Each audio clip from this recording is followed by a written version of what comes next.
Assalamualaikum warahmatullahi wabarakatuh. Bismillahirrahmanirrahim. Nahmaduka ya ghafuru ya syakuru wa sholli wa sallim barik ala sayyidina maulana Muhammadin wa ala alihi washabihi ajmain amma ba'du. Teng ngersa para habaib, para ulama sedanten ingkang kula hormati wabil khusus teng pernah Pakde kawula Ki Haji Muhammad Idris Hamid ingkang sangat berjasa tadi menyelamatkan para pejabat diaturi teng dalem kalian Pak D Idris kersane boten diamu Pak Sukron niku tak anggap prestasi terbaik di hal ini. Terus kula siap jadi korban ngajak Mas Amak kalian Mas Aziz sing ben diamu ben ono. Alhamdulillah wau diseneni kena khitab nahi mungkar sing kereng. Terus kula niku kadang-kadang nggih saged kereng, tapi kereng kula niku sisi ilmiah. Sisi ilmiah yang ekstrim. Jadi negara ini atau umat Islam ini enggak boleh dilatih difasilitasi Gus Ipul. Nanti agama ini menjadi bergantung wali napa kota. Saya ingin agama seperti zaman Pak Hamid. Izzul mu'min qiyamuhu billal. Atau syaraful mu'min qiyamuhu billal wa izzuhu istighna'uhu anin nas. Terus sing teko dan tentang mriki nak bengi tahajud terus yakin sujud itu kenangan terbaik, aset terbaik. Sehingga jenengan ra perlu hasud. Aku ora wali kota, aku ora kiai gede, aku ora mubalek populer karena sudah punya nikmat sing khairan minat dunya wa ma fiha. Terus mengke menteri keuangan iki kepenak, menteri wados wau Masanas iki kepenak, mergi mboten dituntut macam-macam. Orang asik dengan tahajud, dengan sujud. Tapi kalau masyarakat kita ada asik dengan tahajud, ada asik dengan sujud, penggaweane demo nuntut pemerintah. Terus solusi bangsa ini tidak sekedar pemerintah itu baik, pemimpin itu baik, tapi rakyat juga baik. Kalau nate matur teng Ki Hasib putranipun Bapak, kebaikan konsensus itu dimulai dari kita. Misalnya barokahnya orang Indonesia itu sholat. Itu banyak orang yang punya anak cantik itu dilamar orang kaya tidak mau hanya karena yang kaya ini tidak sholat. Padahal kalau nikah sama orang kaya ekonominya selesai. Padahal miskin sekali. Jadi rakyat itu pun heroik Gus Ipul. Demi cari mantu yang sholat itu direwangi di mantu marat santri mergo sholat. Sing lamar juga mboten sholat. Nah kalau rakyat sudah punya konsensus gitu, mereka tidak akan milih pemimpin yang terkenal tidak sholat, apapun baiknya sosialnya. Sehingga tolok ukur kebenaran ini menjadi tolok ukur politik juga. Kan nggak mungkin masyarakat yang sholat terus nganggap pemimpin yang baik itu yang tidak sholat. Masyarakat kita anti zina, anti prostitusi, karena itu fahisyah. Sehingga juga tidak milih pemimpin yang punya perilaku seperti itu. Masyarakat kita humanis, menghormati hak-hak orang lain, hak buruh, juga tidak akan memilih pemimpin yang jahat, yang sadis, yang macam-macam. Nah nilai bersama ini yang coba kita bangun. Tahu dawuh Pak Sukron bikin sakofah Islamiyah. Sehingga ini dimulai dari kita. Kemudian barokahnya ilmu, kalau kita sudah senang sujud, saya punya banyak hadis diantara dijelaskan setan itu paling menangis kalau melihat orang mukmin sujud. Kata setan itu, gara-gara sujud saya dikeluarkan dari surga karena menolak sujud tadi. Kalau niku Mbak Idris nate teng beberapa daerah yang luar biasa susahnya. Niku barokah boten bergantung wali kota Pak Ibu. Kalau jadi kiai gede paling nyesal itu satu. Kiai-kiai kecil itu di daerah-daerah tertinggal itu mendirikan masjid. Kiai nak pun gede kados kula diundang ning masjid disangoni kas masjid. Wong niku nyesal kula teng Pangeran Montek amen. Sing kiai cilik melarat muassisul masjid banil masjid sing kadang kiai gede kados kula disangoni dhuwit kotak masjid. Lha sing kiai cilik iku gawe masjid, sing kiai gede entuk kok masjid. Itu barokahnya ilmu, saya bisa istighfar. Kalau saya tidak punya ilmu seperti itu, tidak punya ilmu warok seperti itu, mungkin bangga untuk sanggup kok kotak masjid itu bangga. Jadi saya mohon dah dilatih, keilmuan itu dilatih, sehingga barokahnya itu juga nuro yamsi bihi finnas. Allah tidak ngendikan nuro yamsi fil madaris wala fil muasasa wala fil masajid, tapi yamsi bihi finnas. Teman-teman kita yang di Taiwan, di Amerika, di Eropa itu di Indonesia dilatih sujud, dan sujud itu jadi kebutuhan. Mereka mahasiswa, mereka pekerja, mereka pejabat. Kepikiran kalau di Korea ada masjid, di Amerika ada masjid, di Eropa bikin masjid, bikin komunitas pendidikan. Itu kalau dari awal dilatih mendapat, tidak akan jadi. Karena dilatih nunggu proposan. Tapi barokahnya mereka dari pikirannya sendiri, nura yamsi bihi finnas. Teman-teman pekerja itu urunan terus bikin apa? Masjid, bikin pendidikan. Ya, terus target kula ya, target saya itu kepengen tiang Islam niku punya nura yamsi bihi finnas. Mereka tersiksa kalau di komunitasnya itu tidak ada tempat sujud. Jangan dilatih, kalau menurut saya jangan dilatih dengan kebesaran-kebesaran itu. Monggo lah kita menikmati tadi ada istilah wali masyhur, ulama terkenal itu buat orang Islam supaya dapat pahala. Piro-piro ngidolakno wali, boten ngidolakno penyanyi dangdut ngoten mawon. Tapi secara hitung-hitungan keilmuan, saya ulang lagi, hitung-hitungan apa? Keilmuan kita ngitung. Kalau semua orang Islam afrodul muslimin gada semangat bikin sujud, akhirnya pertama ada tempat sujud di Korea itu yang bikin anak-anak TKI, di Taiwan, di beberapa negara Eropa, bahkan di Amerika pertama yang bawa Islam itu kebanyakan juga orang imigran, punya kebutuhan sujud bikin masjid, padahal zaman itu belum mungkin secara hukum negara Amerika masih imigran gelap, lama-lama jadi orang terpelajar, lama-lama bahkan jadi yang senator macam-macam. Itu dimulai dari nura yamsi bi finna, bukan dimulai dari kebesaran. Lalu kalau sajane nggih radi susah jadi kiai gede nggih susah. Susah wow, takut saya tidak punya kecakapan lagi bina sing nura yamsi bihi napa finnas.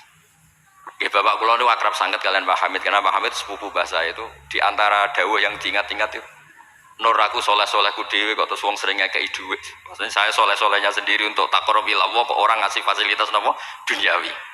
Makanya terus beliau sakho sekali karena itu menghilangkan hisab. Jadi itu satu-satunya cara untuk menghilangkan apa? Hisab. Kan kita soleh itu inginnya dapat pahala di akhirat. Tapi di Indonesia itu baik. Orang soleh pun dapat fasilitas duniawi. Menjual kesolehan itu gampangnya Masya Allah. Sehingga yang nggak soleh pun pura-pura soleh. Dan itu akhirnya nyuwun sewu jadi materi. Dulu kita nyari ilmu ikhlas. Makanya kata Mbak Mun itu, jadi santri ikhlas di Bang Kiai kok sakit ya. Kowe nak dadi santri oke sapa mbok cucuk. Tapi nek dadi kiai koyo saingan. Karena kayak rival gitu. Jadi ini kalau rilek-rilek mawon terus yang terakhir ini kalau mboten lami-lami. Kalau cerita tentang iltizatan aklian. Dari sekian hitung-hitungan kalau sering jagongan kalian Mas Sama, Mas Aziz. Dari sekian hitung-hitungan itu yang bisa mengawal Islam ila yaumil qiyamah itu adalah logika. Iltizatan aklian kalau kata kitab Fathul Bari. Karena kalau hukum wujubul akli, kalau kita zaman ngaji itu ada wajib akli. Itu ketika kita kecewa itu tetap. Misalnya saya didik Mas Aziz dengan gaya sosial. Sekali ada orang yang lebih sosial, saya ditinggalkan. Saya didik masyarakat, sekali beda pilihan pilpres, saya juga ditinggalkan. Karena ini urusan sosial. Tapi kalau dididik iltizatan akliyah, ini kata kitab Fathul Bari, orang itu tidak bisa mengelak. Karena cocok tidak cocok, logika itu tidak terbantahkan. Ya tadi saya kemarin ngaji di sini juga cerita. Kenapa ada syahidallah annahu la ilaha illallah satu wal malaikatu wa ulul ilmi qaimam bil qist. Kesaksian itu hanya ada tiga. Satu kesaksiannya Allah tentu gak tertandingi. Kedua kesaksian malaikat karena melihat langsung surga dan neraka. Ketiga kesaksian ahlul ilmi. Berarti dari unsur makhluk itu nomor satu itu ahlul ilm, ulul ilm. Imam Amudi ketika ditanya, kenapa kamu bisa yakin kalau Allah itu ada? Ya jawabannya gampang. Hadil makhlukat maujudah. Ini makhluk ini maujud semua. Bagaimana maujudat khalaqahal adam? Bagaimana sesuatu yang maujudat kemudian penciptanya adalah nihilisme, sesuatu yang tidak ada. Sehingga Jubair bin Mut'im ini pemikir Arab top. Ketika Nabi baca surat Tur di antara ada ayat am khuliqu min ghairi syai'in, dia langsung Islam. Masa hadil maujudat khalaqahal adam? Masa yang maujud diciptakan yang tidak maujud? Itu tidak masuk akal. Kemudian ada sulhul Hudaybiyah. Sulhul Hudaybiyah semuanya merugikan Islam. Sampai Sayyidina Umar protes, alasna bi Rasulillah, alasna alal haqqi wa hum alal batil. Umar itu protes karena di antara perjanjian Hudaybiyah itu kalau orang Islam masuk kafir dibiarkan, kalau orang kafir masuk Islam dikembalikan. Semuanya merugikan Islam, tapi Nabi mau saja. Nabi hanya minta satu hal. Ketika Sulhul Hudaybiyah enggak ada perang, orang boleh mendiskusikan Islam. Sama siapa teks yang dikatakan Imam Zuhri? Fama futiha fil islami fathun kana a'zuma minhu. Innama kanal kital haisul taqonnas. Falamma kanatil hudnah wa wadu'atil harbu auzaruha wa amana nas ba'dhum ba'du. Fatafawadu fil hadis wal munaza'ah Falam yukallam ahadun bil Islam yaqilu syai'an illa dakhala fi. Kalau bawaan orang perang itu inginnya menang. Abu Lahab, Abu Jahal kalau perang inginnya menang. Sahabat sendiri perang inginnya menang sehingga tidak ada diskusi. Sebetulnya Tuhan itu siapa? Yang pantas jadi Tuhan itu siapa?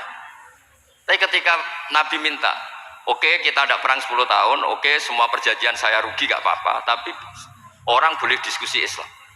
Akhirnya dibanding-bandingkan. Abu Jahal dan Muhammad itu bener di. Ya bener Muhammad, Abu Jahal biasa bodoh nih. Muhammad mulai cilik ora tahu bodoh nih. Kita titip uang juga di Muhammad. Berarti sudah gagal Abu Jahal jadi pemimpin, yang dipemimpin kan Muhammad. Mereka zaman itu masih jangkar, masih nama Muhammad. Terus berhala Namrud, Fir'aun. Yang jadi Tuhan itu pantasnya siapa?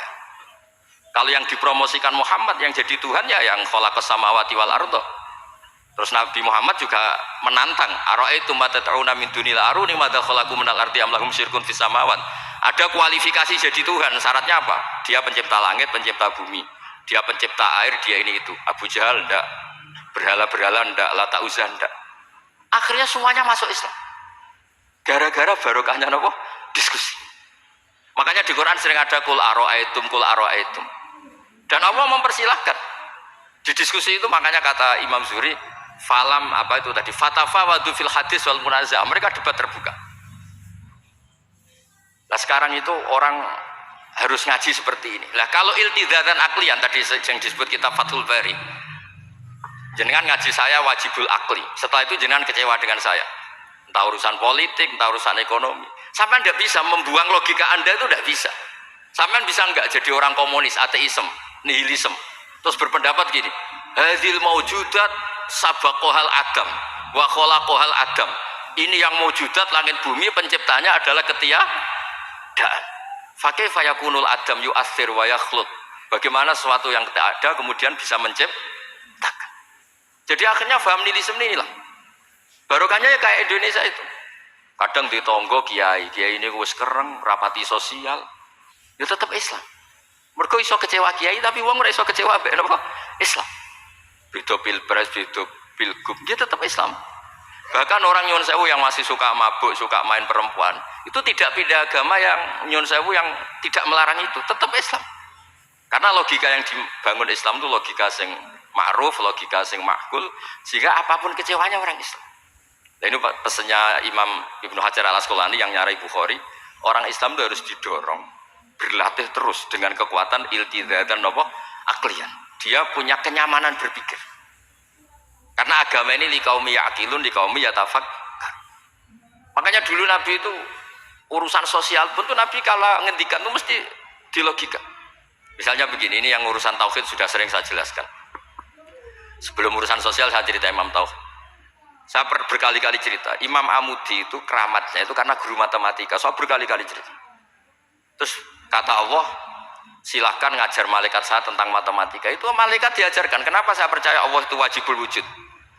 Beliau nulis angka 2, 3 sampai 1 miliar itu nisbatnya ke angka 1 itu nisbatul far'i ilal asli. Semuanya itu dinisbatkan ke angka 1, yang 1 itu dasar, yang lainnya itu far. Bu angka 1 miliar ya dimulai dari 1, 2, 3 dari 1. Berarti al aslu adalah Allahus somad kul huwallahu ahad. Gambar kayak apa ruwetnya juga dimulai dari 1 titik. Nah titik ini nuktatul wujud, maka sirnya bismillah dimulai dari 1 titik. Nah kalau umat ini dilatih begitu, itu mbok kecewa kayak apa tetap Islam. Tapi kalau dilatih, penak jadi kiai. Sering diundang ning wali kota disangoni. Ono kiai sing ra disangoni terus rapati Islam. Enak jadi kiai top, sering diundang ning titi dihormati din. Kok sing rapati dadi top terus rapati bangga mbek Islam. Tapi kalau dilatih iltizatan akliyah, apapun kondisinya, mereka akan nikmati ilmunya sendiri, nikmati akalnya napa? Sendiri. Ada beberapa kasus sosial yang gagal, tapi Nabi bisa mendidik dengan teori iltizatan akliyah. Ada istaka rojulun, syaka rojulun la Rasulillah. Bapak saya itu nakal sekali ya Rasulullah, sayyul khuluq. Terus bapaknya datang pakai yattaqi walal asok. Terus Nabi tanya, itu bapak kamu ya? Terus bapaknya, ini orang ini mengadukan kamu itu sayyul khuluq sama anak kamu. Terus kata bapaknya, innahu kana faqiran, innahu kana dhaifan wa ana qawiyyun wa faqiran wa ana ghaniyun wa lam amna'hu syai'an min mali. Wal yauma ana fakir wa huwa ghaniyun. Wa ana dhaif wa huwa qawiyyun. Wa yabkhalu alayya bimali. Niki tiyang anak kula niki riyen ketika kecil, kula sugih dekne lemah. Kula mampu dia lemah, tak urusi. Sakniki kula lemah dekne kuat mboten ngurusi kula. Nabi ngendikan masame abiyada min madarin wala hajarin illa baka. Semua makhluk itu menangis karena keluhan bapak kamu itu.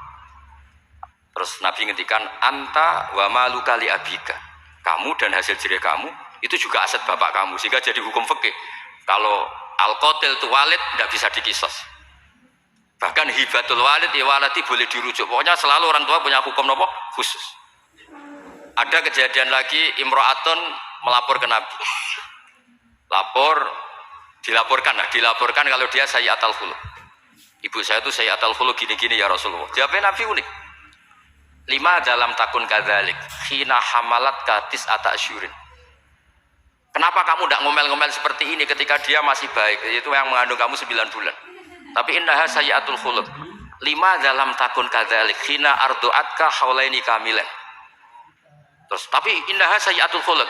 5 dalam takun kadzalik khina sahirat lailaha. Khina sahirat laka lailaha wa khina asma'at laka naharuha.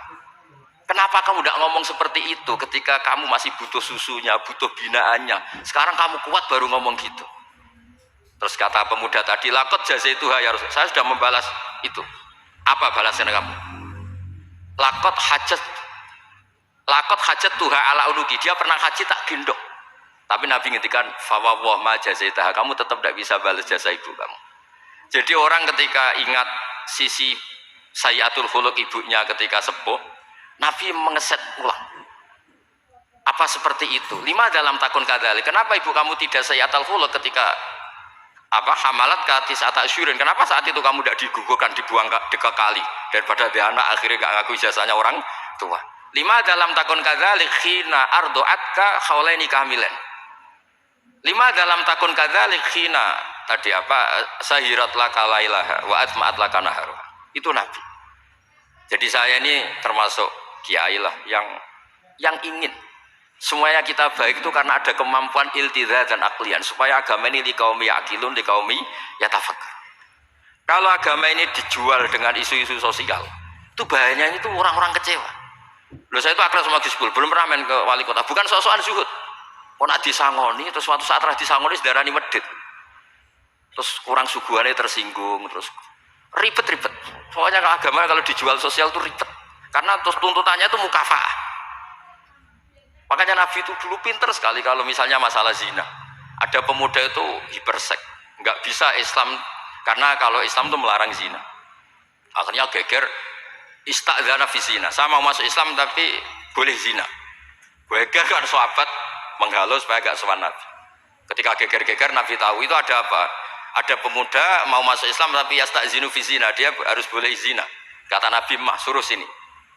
Betul kamu pemuda yang mau masuk Islam kalau tetap boleh zina? Ya Rasulullah, saya ini dipersek, saya ini. Kata Nabi, Nabi ngendikan pertama itu, atuhibbuhu li ummik. Kamu suka anak ibu kamu jadi demenan orang? Ya tidak suka ya Rasulullah. Atuhibbuhu li bintik, kamu suka punya putri yang jadi demenannya orang? Ya tidak suka Nabi. Atuhibbuhu li kholatik, atuhibbuhu li ammatik. Terus dia selalu jawab, walan nasuhibbuna. Semua orang tidak suka kalau ibunya begini, putrinya begini, gini. Terus kata pemuda tadi, demi Allah, saya belum keluar dari majelis Rasulullah, tidak ada sesuatu yang abghadha syai'in ilayya minaz zina. Tidak ada sesuatu yang paling saya benci kayak zina, karena diset. Ya sama seperti kita mungkin yang jadi kiai-kiai gede itu, dalile al yadul ulya khairul minal sufla, tapi prestasi dadi kiai entuk ora tau memberi. Ya sama seperti yang jawabnya Pak Sukron Makmun. Dulu kiai-kiai dulu itu berjasa, sekarang kita itu makan apa? Jasa. Jadi ini ya tadi karena saya ingat betul di antara wasiatnya Mbah Hamid itu pasti sepupunya mbah saya itu ke bapak saya, ke aku itu soleh-solehku dhewe tak golek ridane pengiran, tapi wong dihormati koyo ngene. Kadang kan beliau itu sembunyi karena dengar mau ada orang ngasih uang. Itu yang diceritakan abahnya Mas Arwani Pak Taifur. Mbah Hamid itu sembunyi, ditanya sama Pale, kok sembunyi kayak ngene opo? Iku ana wong ngenteni aku pengen ngekeki dhuwit. Lah niku kiai-kiai jarang wani crita niku mergo ketoke kok piye. Ndelik ambek wong sing ape ngekeki dhuwit. Mulane kula ana wong medhit iku seneng. Kulo niku dadi kiai sing salam tempel iki kathah. 100.000 ya njaluk swarga, 1 juta ya njaluk swarga. Nek Gus Ipul 5 juta njuk dadi presiden, wah malah larang meneh. Mergo logika kula logika sederhana. Nek ana wali santri kok lomo ya tak dhuwit tak nggo apa lah. Riyen Pak Hamid nanti kayak dhuwit macam-macam niku wonten sing tangklet. Itu kan duit yang macam-macam Pak Hamid. Kok ora ana gunane, ya terus dikasihkan fakir miskin. Nek ana wali santri medhit kula nggih seneng. Ngringakno hisab. Ya ora pesen swarga. Lah itu ilmu namanya. Disenengi wong yo enak, dimediti wong yo enak. Mergo 100.000 njaluk swarga atuk sira salam templek gak nuntut apa kan? Saya itu pengagum Imam Syafi'i ya karena ilmiah. Imam Syafi'i itu ditanya orang. Tadi orang yang cium tangan Anda, yang hormat Anda di luar tuh ngomel-ngomel ngerasanin Anda. Jawab Imam Syafi'i lucu. Berarti saya wibawa. Buktinya depan saya ada berani. Dianggap enteng mohon. Berarti saya wibawa. Buktinya di depan saya tidak berani. Ada orang lagi, itu separuh kampung tuh tidak suka kamu. Jawab Imam Syafi'i enak, malah enak arah utang. Mergo nak seneng ku macam-macam kan. Man ahsana ilaika faqad qayyadaka, wa man asa ilaika faqad atlaqaka. Orang yang baik dengan kamu itu ngikat kamu. Tapi kalau orang yang jelek sama kamu, atlaqaka membebaskan kamu. Kamu naik Alphard gak perlu monggo nak badhe derek, ora cocok, lewat saja kan. Jadi itu Imam Syafi'i. Jadi dunia itu dianggap enteng saja. Ada seorang Habib alim alama diceritain orang. Dulu saya kaya tuh teman-teman main ke sini, tapi setelah saya jadi kuli pasar gak ada yang main ke sini. Dikandani sama Habib itu malah bagus toh. Nak kancamu sing sugih tetep nilai kue, malah nonton kue pas dadi pangkul guru pasar. Malah kue isin juga delok-delokan. Jadi monggo sing nampi melarat koncone do mirip malah alhamdulillah. Nak sering dolan malah sampai isin perkara juga delok-delok. Itu ulama dulu. Jadi fenomena sosial itu diamati enteng saja. Makanya kalau sering ngajari, nak bojomu ngamuk sing syukur. Lah kok saged syukur? Malah raja lu blonjo. Nak lagi harmonis malah ngajak ning mall balang malah mahal. Jadi apa ya? Saya tuh ingin keilmuan ulama dulu tuh ya kayak hikam. Hikam tuh udah ada yang enggak baik. Enteng saja. Mata a'toka asyadaka birrah wa mata mana'aka asyadaka qahrah. Kalau Allah sedang memberi kamu, anggap saja Allah ingin memperlihatkan kalau dia itu al-barur rahim, dat yang baik. Wa mata mana'aka asyadaka qahrah. Kalau Allah tidak mengasih keinginan kamu untuk menunjukkan kalau Allah itu al-qahar, al-jabbar, dat yang enggak bisa diintervensi. Sama di pangeran dirayu sepuhe gelem kan sawangane murahan. Sekali-kali egois, gak dituruti. Makanya wa mata mana'aka asyadaka qahrah. Jadi enak saja, pasti kasih Allah ya Allah itu. Ya, kiai yang sering dongo ya bagus menunjukkan lemahnya. Tapi banyak juga kiai yang dongo itu sepisan terus sudah. Wa inna ma yunabbahu man yajuzu alhil ikhfal, yang bisa diingatkan itu orang yang mungkin lupa. Doa kemarin Allah masih ingat, kok tak ingatkan lagi itu gimana? Wong Allah tidak lupa. Kalau nate ngalami usul niku teng Ka'bah bar dongo. Sampai 2 hari pe dongo mboten saged. Mergo isin be pangeran wingi ra yo jek eling lha apa tak baleni meneh. Itu jenis wa inna ma yunabbahu man yajuzu alil ikhfal, yang boleh diingatkan orang yang potensi lupa. Padahal Allah tidak lupa. Jadi makomnya wali itu ada yang seneng dongo, dalil iftiqori wa tirori, ada yang enggak suka. Enggak sukanya bukan karena tidak mau doa. Karena doa yang kemarin-kemarin sudah dicatat dan Allah tidak akan apa? Lupa. Terus kalau suwun ada iltizazan aklian dalam semua proses beragama kita, sehingga agama ini tidak dipertaruhkan sama hukum-hukum apa sosial.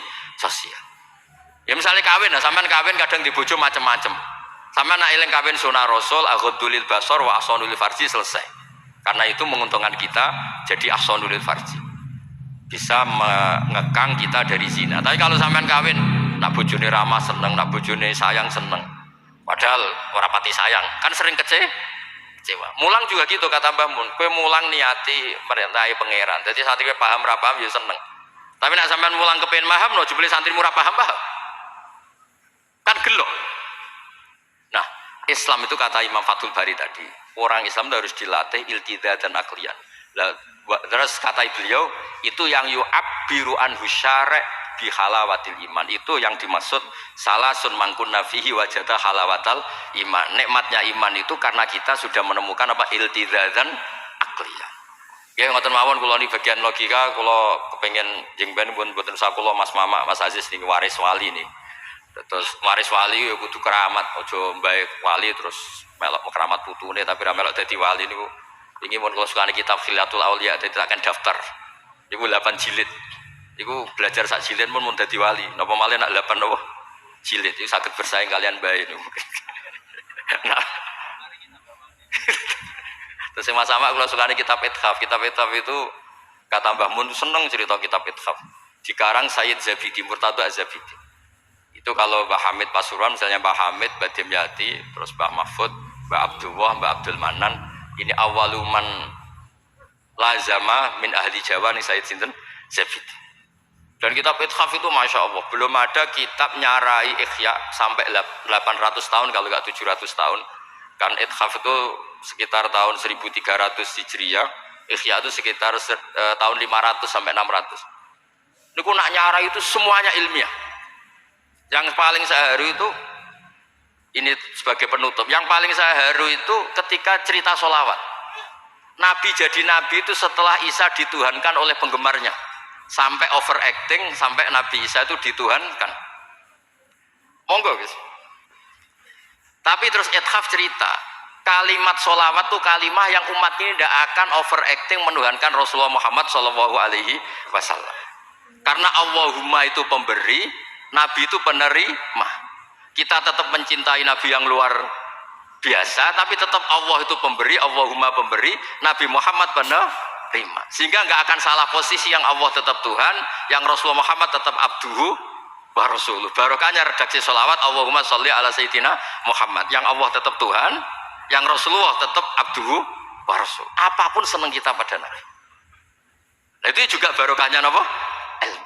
Makanya kata Burda yang sering dikutip Said Muhammad, kalau madha Nabi dakmat da'dhun nasara fi nabihimi wahkum bima syi'ta madhan fihi wa taqim. Dan itu kalimat yang luar biasa, yaitu kalimatus sholawat, menunjukkan mahabbah ke Rasulullah, tapi posisinya Allah tetap al-mu'ti, Nabi tetap al-mu'ta, wa nabi wa injalla qadruh muhtajun ila rahmatihi ta'ala. Itu kata Sayyid Zabidi. Kayak apa barokahnya ilmiah? Sholawat yang redaksi kita baca terus, ternyata itu yang menjadikan hadil ummah tidak akan terperosok kayak orang-orang Nasrani. Ya ngoten mawon, ngapunten kang kathah. Assalamualaikum warahmatullahi wabarakatuh.